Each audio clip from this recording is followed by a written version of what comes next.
What's up, everybody? Welcome to Podcast Now. I'm Alex, and this video I want to talk about more Black Myth Wukong rumors, and we got some DLC to talk about. We have potentially some updated sales figures. Very, very exciting. If only I could get past Chapter 6, which is the final chapter of this game. Hopefully I can do that before the DLC comes out, although I've been stuck at it for quite a while now. But we have Daniel Camillo over on Twitter saying DLC for Black Myth Wukong will come out somewhere near the Chinese New Year 2025, which is right at the end of January or very soon after. That is according to a very reliable first-hand source I heard from. The game has now sold 20 million units. I predict the DLC will sell through less than 20% of the total user base. Why? Most sales came from China, originally 70+%.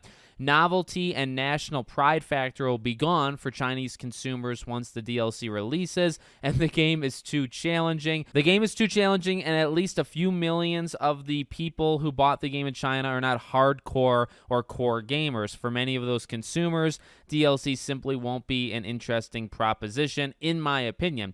Needless to say, the plans can always change. While teams have internal plans and roadmaps, nothing is hardly ever set in stone when it comes to release dates in gaming. Now, I'm honestly inclined to believe a lot of this stuff. We had, I've kind of tried to keep up to date, on all these rumors. I've done a few videos on Black Myth, after the game has come out. And remember, last time we talked about Black Myth, it was confirmed. It was actually confirmed to Bloomberg that there was DLC coming. Now, there was rumors of it, right, that there was going to be DLC. They're already kind of starting to work on a sequel, like a sequel is planned for this game, all that jazz. And then we had Bloomberg come out to say, it was official, it was actually going to happen, they're going to do DLC. And in the Bloomberg one, they said 18 million. It sold 18 million units. Now that was, I don't remember exactly, but I made a video on it. It was like a week and a half ago. So I would buy that it sold an extra 2 million, in the last like 10 or so days. I think that sounds pretty realistic for where it's at.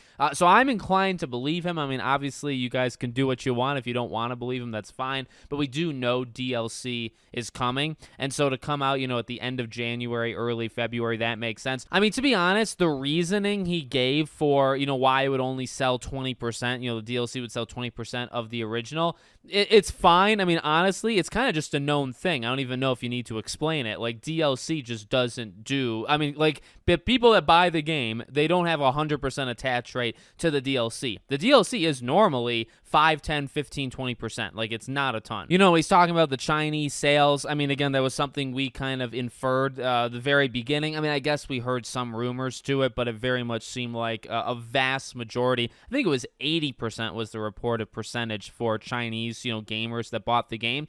But the thing that actually is interesting, right? I mean, the novelty and national pride for China, I guess that kind of combines with that the game is too challenging. It's almost like people bought this game out of the pride for like a big, Chinese game, right? But then they play it, and I mean, they're not huge gamers, or they play it, it's just way too hard. I will say, though, the game is too challenging. We've heard that report a few times now. That isn't just him that said it. There was a few other people over the last like 2-3 weeks I've seen that the reports from Chinese gamers is that the game is too difficult. To be honest with you, I'm having a very hard time. Like I said, kind of jokingly in the beginning, the game is hard. There's a couple bosses that are just like, I want to bang my head into something really, really hard. It's very difficult. I've been stuck on a few different bosses, but I've made it through most of the game. Again, like I'm on chapter 6, but I can understand that I actually could very much get that as like an aspect of it where why would you buy a DLC if you can't even beat the game? And I think many people have not beaten the game. I would argue 90+% of the people that bought this game have not beat it. That's just my guess. I actually think I'm right, but you can debate that in the comments. With that being said, I do like the game a lot. I would get DLC, and I will continue to cover the DLC. So hopefully this guy is right, and hopefully, end of January, early February, which is already quite heavy, like Avowed and a couple other games are coming out in February. Add Black Myth DLC potentially to that list. But honestly, no, I'll take more to this game. I really do think it's a good game. Just difficulty spikes that are just unbelievable, in my opinion. So let me know what you guys think in the comments. Make sure, as always, you're subscribed to the channel, bell icon turned on. I hope to see you all on the next one.